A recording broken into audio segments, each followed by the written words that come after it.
A new synthetic killer drug known as Flakka is spreading rapidly across the United States and already causing an epidemic of overdose fatalities and acts of violence.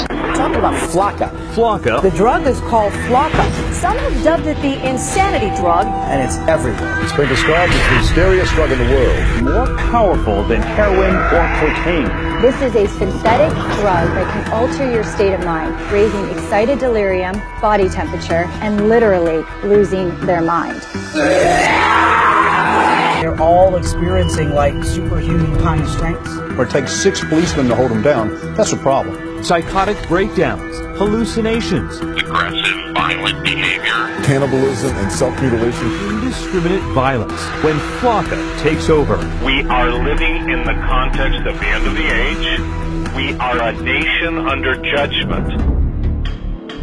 Welcome to stage 1 of the zombie apocalypse. It's been long theorized that controlled substances can bring people closer to the spirit world. Sometimes, however, what comes out of that experience isn't what you'd expect. And right now, our society is being plagued, dominated by an epidemic of controlled substances. In the 1970s, people were talking about peace and love, but nowadays people are coming back from bad trips and total psychosis. The number of overdoses are up, as are the cases of total zombification, i.e. demonic possession. The dark side opens people up to such possessions through lack of faith and environmental conditions. And while this isn't so much an issue with people of faith or orthodox practitioners, if your foundation is public education, if your dogma is militant atheism, substances like bath salts or Flakka can be the ingredient that pushes you over the edge, an edge that you will never come back from. Weaponized substances such as bath salts and spice are being mixed into just about everything these days. E-cigarettes, chocolates, party drugs, with the intended purpose of fucking you up permanently. These are not the days to be experimenting with new things. These are not the days to be a party kid. Nefarious agendas are at play, and just about everything out there these days is being spiked with chemicals